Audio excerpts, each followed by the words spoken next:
Jabarani flewa nga foli anita nubi takanyasi au bela jelema amba fayna au ni nyankuma au bisimila aka kuna fundi gafeu olu lakalili keneka bamanakana ni ladala de anfeyano ladami ni antina wulifio mi kuna fundi gafeu ye minumbe sebe dongodo ndene katabla fo jumala ndokun konala ambi keneka kalakali au biseka famia soro kuna funda chugumina bamanakana olasa biye arabaye mimbe talike desamru kalo ale tleshegi samba flani mwa anikele amido kuna funu kono bakurumbo kajira ka fo lesor amba damneni ale ajira ka fo ko anga chien minumbe no ya minankoroye minumbe ni ayira ka fo olukumbe l'americain jamana mo bolo no ya anga minankoroye seko ani donko sirala ko o keme kononto nyona o sigira kana mali konna la yanno akera premier ministre nyana kunungo musée national la amina ndado o barawla o mana boye no mimbi soir de Bamako ko fo ale kumana soir de Bamako ya jira ka fo ba manchi jekulu ba mimbe na kemeka mali nyagami bi ni oye yad agali ko abina fo bara kuraw bi ka boloda bolo soir de Bamako ka fo la kanyeshi mali korofelama sabu ko mimbu kono bi uye bataki doke bataki sevenedo arabukandi la ko ati foi no fe foka mali korofela ka bele jele do uyera ka mara konna la amina ndado la sisan ko lakale awiye o mana boy amido l'indépendant kono l'indépendant jira ka fo docteur Umar Mariko ani ma flamino ni olu jira ka jela ki ñoxo fe ko kungo ko ublala la sagoli hukumu konna la ni oye kaso re o kama ko mandat de dépôt sadi nyama ba ni oye docteur Umar Mariko l'indépendant ka fo la ko shara mimbe no be bollo kana shara ko fo no cybercriminalité ni o shara takala ko Umar Mariko bi son kalu woro fo ka tabla sanfla kaso o bi son adaka ani mimbe talike kata million kile kata bilo million tana abi songa o fana sarale bi songa dakuna o ma flamino be nolu nyangina no fe Bakari Kamara ani Buba Fani o kolu fana ko kalu woro fo kata bla san wolo fla kaso olu fana bi songa o fana olu fana bi songa o soro o mi Bakari to wala ka kuma fana ajola ka fo indépendant ko na labi ministre mimbe na le banga shera ko kuna o ale wele dakam la procureur mi vlene cour d'appel la kwa ka sekeseli cour d'appel Bakari to wala aka kunya ka sabu kiri tira chona kaira ka fo kudo ba kuna mina jelinte ministre ko nimbe anga sharau kuna procureur ngafo Mamadou Kasso ngafo ministre mimbe dale banga sharau kuna Mamadou Kassoge ko kani ko ka sekesel dele wala sa jelia rebse ka bla akoka chomina mi l'indicateur du renouveau est à l'écoumana aya jira ka fo mimbe panguruji kene mimbe ni ale so chira krengrenia la janvier kalo temenina ajalla ka fo ko segeseli kulu do blala singa wala sa so minu chira ka ye ka fo sunnu chiranga mamnu be nolu be yoro ko fole nuna olu farala nyonka ka keje kulu badoye wala sa ka sega kuma akoka sunnu chira chugumina ka sega segeselu ke akofana na amina ndadola l'indicateur du renouveau kono en nouvelle horizon ale fana jira ka foko Isa Kaujim ale ni mimbe talike jekulu mimbe nu kama ko morema o nyema o ye maître Kasum Tapoye o ko bina foko jekulu ba flani clean politique to clean jekulu o ko u farla nyonka nga Isa Kaujim ka maula ako olu politique maw olu bela jele strane do bi ka hakilla fo sabu o se ka to yere yoro dola yoro mini atina jaula sabu ko kuma kembe barakana fendi Isa Kaujim ka kuma yoyi o mana boy no les échos ami kuna foni kunche na ale ajira ka foko san labaina minye mototigi no e bolma fen sen flatigi ko minyanga lakana bawe polisu kama ubinyon sama ni wati na straba usanfe ko yalma malikura ko kuma nabika foni limana abijo ni chugala wa ni ngal doda eko de yake amina ndado ala sisa amba damne ni fas 17 lesori kumana lesori ya jira ka foko minye anga chienwe limana o mabise ka fo anga chienw do ke sabu minyanga fenkoro mina korokoro bannu limana mina minum be ni mabise ka fo mali bise ki disi gushinaye sego ani donko sirafe ko ayira ka fo olu mirando be minu kumbe l'americain jamana bolo minanu abise kɛmɛ kɔnɔntɔn ɲɔgɔnna de ma minnu bɛ yen n'o b'an ka seko n'an ka dɔnko yakubaya kosɛbɛ lesɔr ka fɔ la min ye minisiri ɲɛmaa ye Shogel Kokala Mayiga ale kɔni gouvernement min bɛ l'Américain jamana tɔgɔ la a y'u fo nin baara in na u ka se ka hakilila yɛrɛ ta ka Mali ka minɛnw segin a ma n'o ye minɛn kɔrɔ ninnu ye ko nin ye foli dɔ ye min bɔra premier ministre yɛrɛ yɔrɔ ka se l'Américain jamana ma minɛn ninnu a yɛrɛ k'a fɔ k'u bɛna bila an ka fɛnkɔrɔ mara yɔrɔ min filɛ nin Bamako yan n'o o ye musée national ye ka se k'a bila yen maaw bɛ se ka taa u ɲɛ da ka kuma bɛɛ i n'a fɔ fɛnkɔrɔ tɔw bɛ cogo min na lesɔr ka fɔ la baara in kɛra kunungo a kɛra premier ministre ɲɛna musée national la a kɛra l'Américain ka lasigiden min bɛ Mali kɔnɔ yan Denis Hankis a kɛra min bɛ tali kɛ fana ministre min bɛ n'ale b'an ka seko ni dɔnko bolola baara ani yɔrɔ sahalenw olu kunna ni o ye Andogoli Gindo ye a kɛra o fana ɲɛna an ka jamana kɔnɔna la yan nɔ o de la sa min ye kuma dira premier ministre ma a ko jamanakuntigi tɔgɔ la colonel Assimi Goïta a ko colonel Assimi Goïta ale tɔgɔ la a n'ale yɛrɛ premier ministre tɔgɔ la ni minɛn minnu sigilen filɛ nin ka na Mali kɔnɔna la yan nɔ ko u b'a kunbɛn ni bolo dayɛlɛlen ni minɛn kofɔlen minnu filɛ nin an y'a fɔ ten 900 don yɔrɔ min ye bɛnkan dɔw ye kabi san 1970 o bɛnkanw b'a jira k'a fɔ ko a tɛ bɛn fiyewu i ka maa ka minɛn ta maa ka tiɲɛ k'o ta ka bɔ a ka jamana kɔnɔ k'a sɔrɔ ni sariya mɛ jɛn n'a ye ka taa n'a ye i ka jamana kɔnɔna la sabu tiɲɛw de don tiɲɛ minnu ni jamanaw bɛ se ka waso n'a ye tiɲɛw de don min bɛ se ka jamana ka seko n'a ka dɔnko yakubaya u ka ta ka taa n'o ye jamana wɛrɛw kɔnɔna la limanaw a jarala k'a fɔ premier ministre ko sariya minnu bɛ yen i n'a fɔ bɛnkanw de don kabi san 1970 olu tɛ jɛn ni o waleyaw ye a na kɛ o sariya de labatoli sira fɛ min ye l'Américain jamana ye ale y'a ɲini ka se ka Mali ka fɛnkɔrɔw segin a ma min bɛ tali kɛ premier ministre y'a jira k'a fɔ ko n'i ye Amadu Ampatiba yɛrɛ ka kuma dɔw lajɛ ko n'i ye maa yɛrɛ ka yena i ka yena i ka seko ni dɔnko de n'o tunna i la ka ban a bɛ n'a fɔ i ka dɔ fɔ o de tunna i la o de kama min ye an ka fɛnkɔrɔ minnu filɛ nin ni maa bɛ se k'a fɔ bi Mali ka nafa b'a la ka se ka na an ka jamana kɔnɔna la yan k'o ye koba ye walasa kabi san 1978 min ye UNESCO ɲɛmaakɔrɔ ye Matar Mbo ale yɛrɛ tun y'a jira k'a fɔ ko farafinna ka fɛnkɔrɔw ka segin a ma sabu hali Emmanuel Macron Faransi jamanakuntigi yɛrɛ y'o fɔ Wagadugu min bɛ tali kɛ novembre kalo san 2017 ko Shogel Kokala Mayiga ale y'o kuma ninnu bɛɛ lajɛlen don ba la ko nin bɛɛ lajɛlen kan kɛ sababu ye min ye nanzara jamana wo a mana kɛ jamana o jamana ye ni kɛmɛ ka farafinna ka fɛnkɔrɔw minɛ ka taa bila i fɛ yen i k'a lajɛ i ka segin u ma sabu u ta don u tiɲɛ don u ka seko ni dɔnko siratigɛ baaraw de don o de fana filɛ nin ka waleya an ka jamana kɔnɔna la yan lesɔr ka fɔ la nin kɔni kɛra ko ye min n'a ye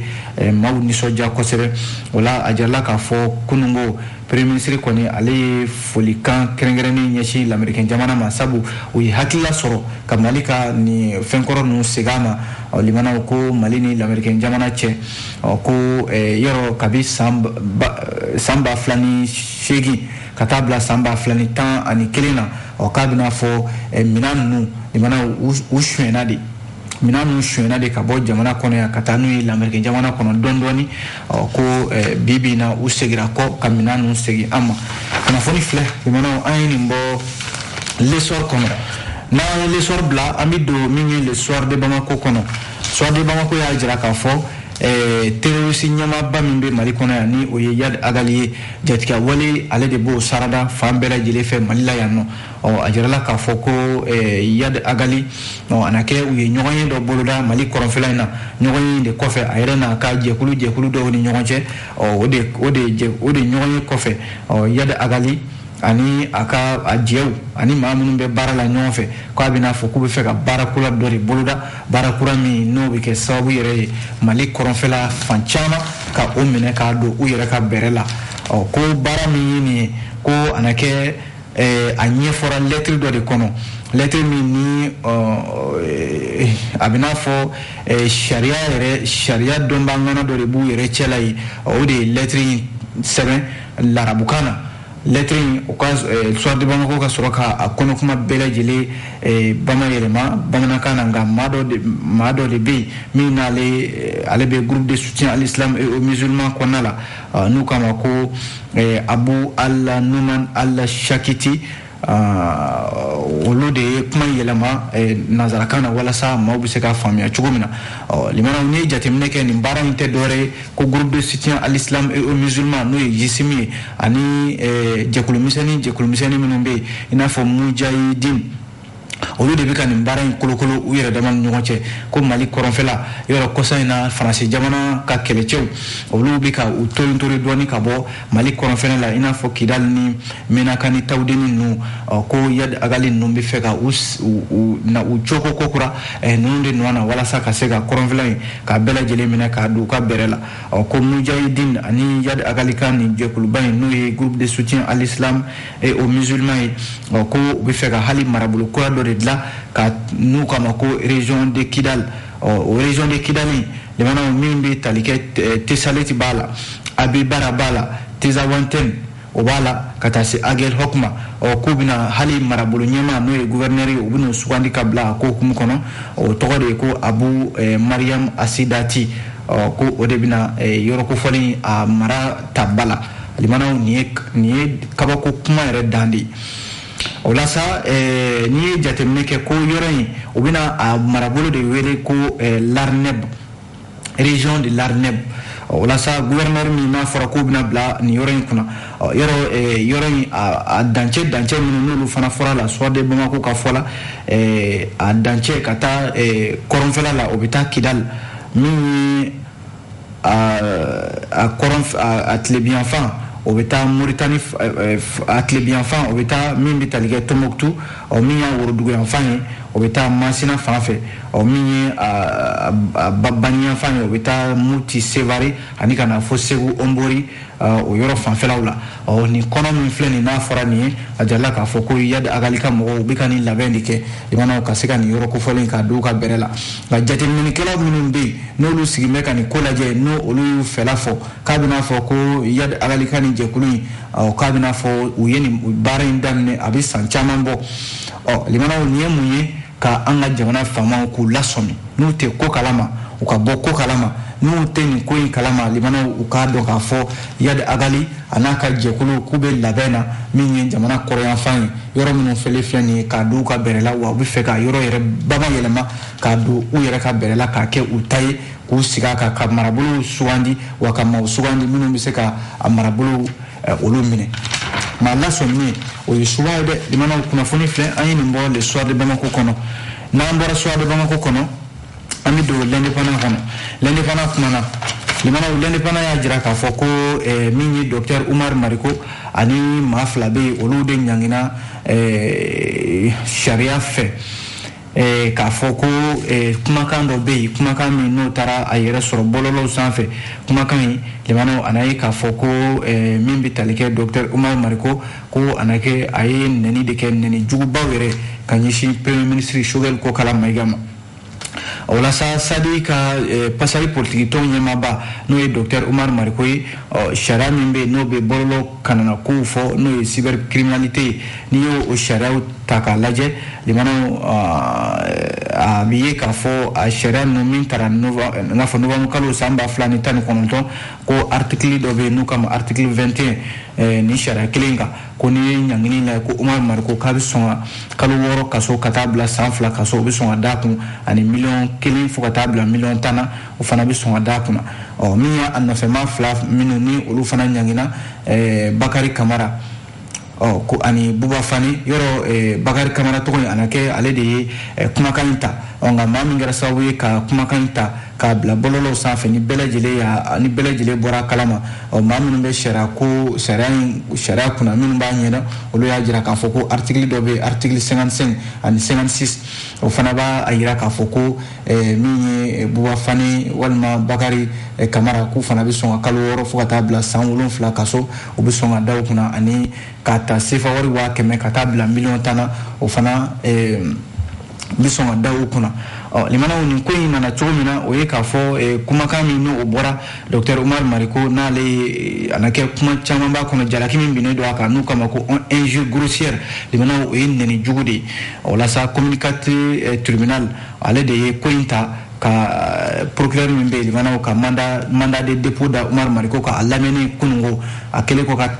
ngafo tle flake garda villa o ka soro ka tabla ka sola kunungo onga avocat do be minun be no lubi ka Omar Mariko ale la fasa ani amma flatonu lu ya hira ka foko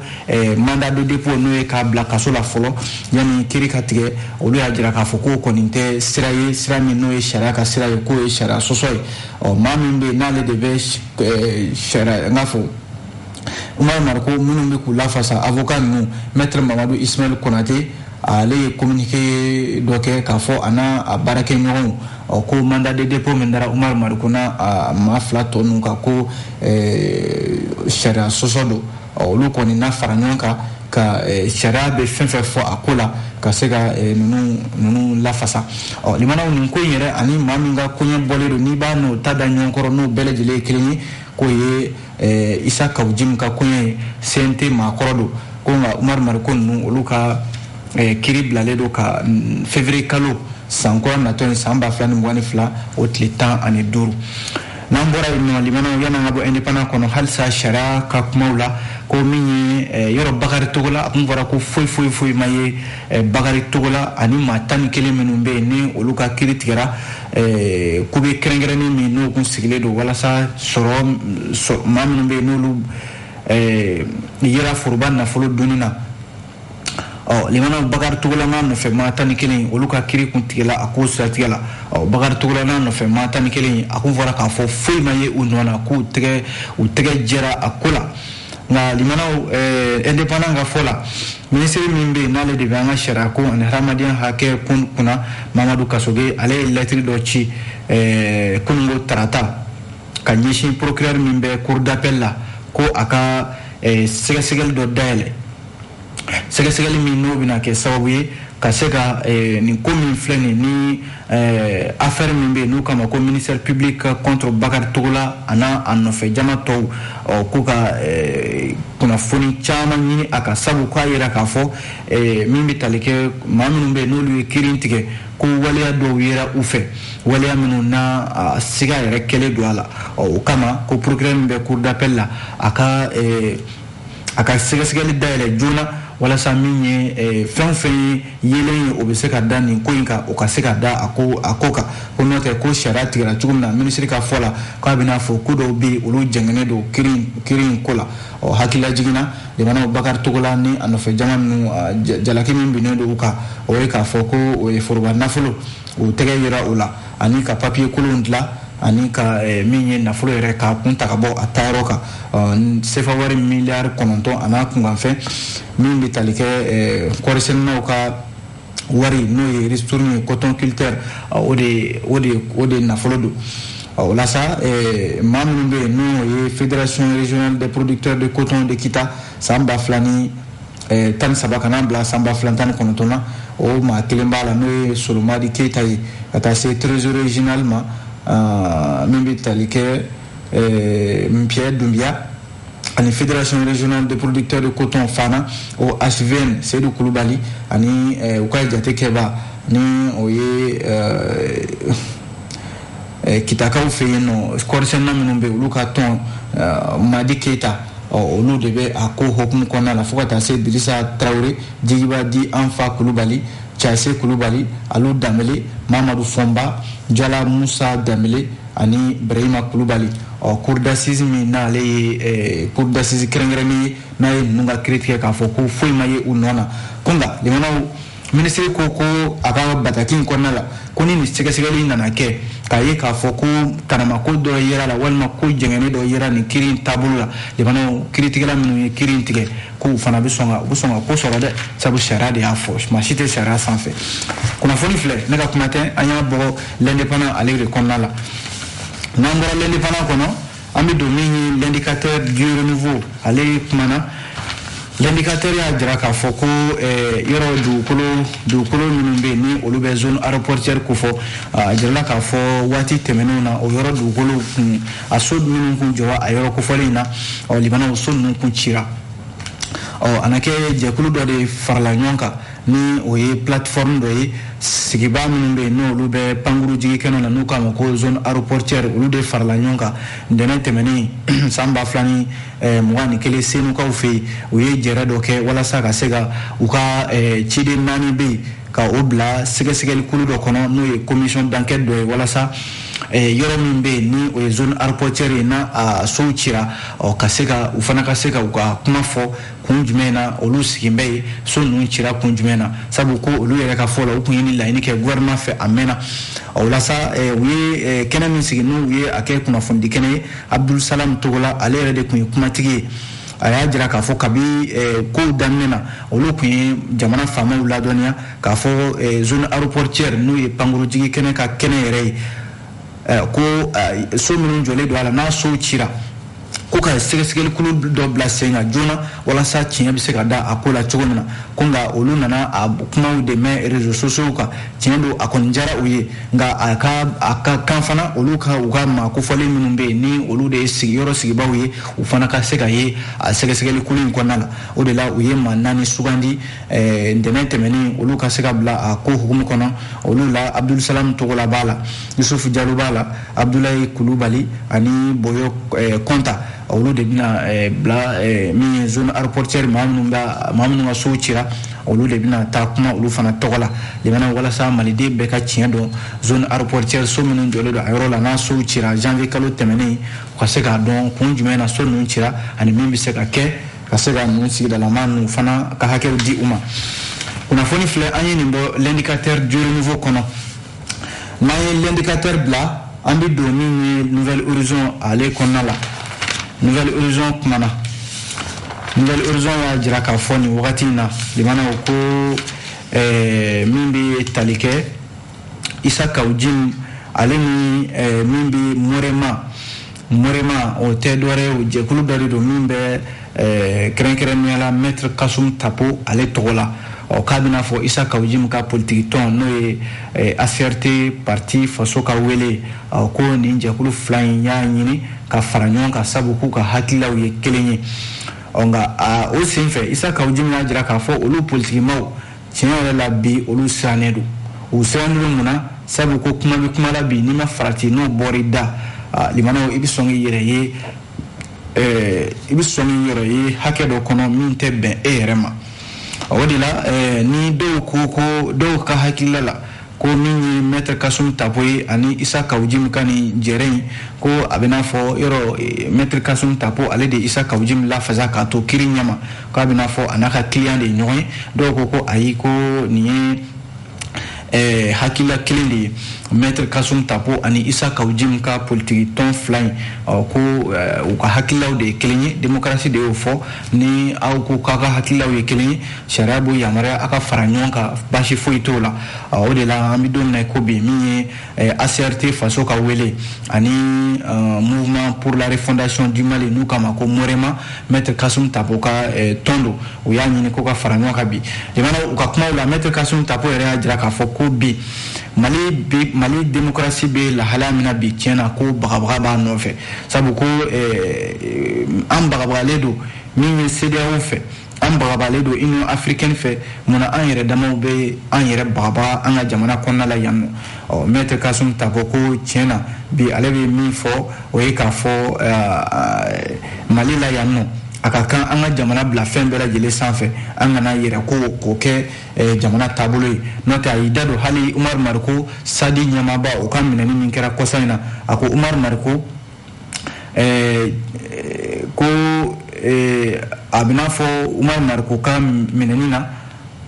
ko o bɛ fɛ k'a bali ka kuma de ko sabu ko parti Sadi ɲɛmaa min ye nin ye n'o ye Umaru Mariko ye ko ale ka minɛ cogoya in na limana ko a bɛ n'a fɔ a daminɛtɔ de don o ye Maître Kasum Tapo ka kuma ye n'o tɛ hali Isa Kawujim a ye misali ta o fana kan ko yɔrɔ ka kiiri tigɛra ka kalo 6 o kaso d'a kunna n'o ye condamnation avec sursis ko ale b'a ɲini Isa Kawujim fɛ a ka segin a ka taa laini ke kiri fe tuguni uka kiri uka ka jode ama no appeli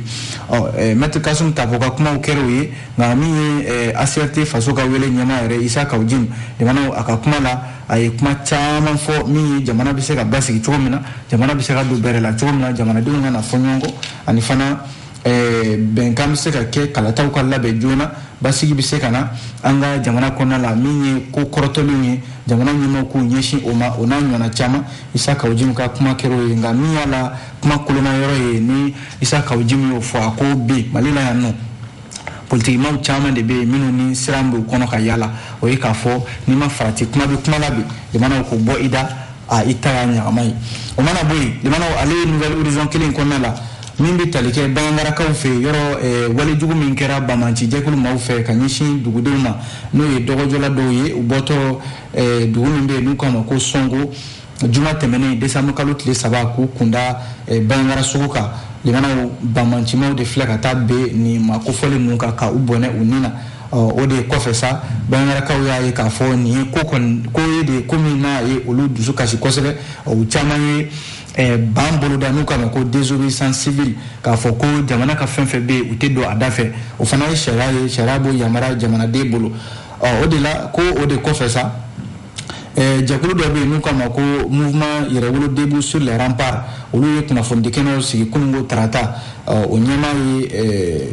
arama jara nuka ko ben le cerveau de mana ale ko bamantia wale minun kera ko sa na bangara marala ko politique ton ko dem ka aka tondem walma aka député ko no debe ni ko en korla de mana kuma ngira dabal ban Hussein Amion Gino era boraka ne folike ko alebi fe sharia kan ko inta bala note ko nite kulunge ko maka wuli ni wana fali ka dina fo ko ben le cerveau kema ka kota kulunge de la ko note ka ni kuma fo ka mi oluka politique ton ka jalaki olutina jana wa ko bitana ko sharia nyama de mana wati de sera ambi kuna foni blani ka au fo ka wali mando amba fo akambe shinni ala sona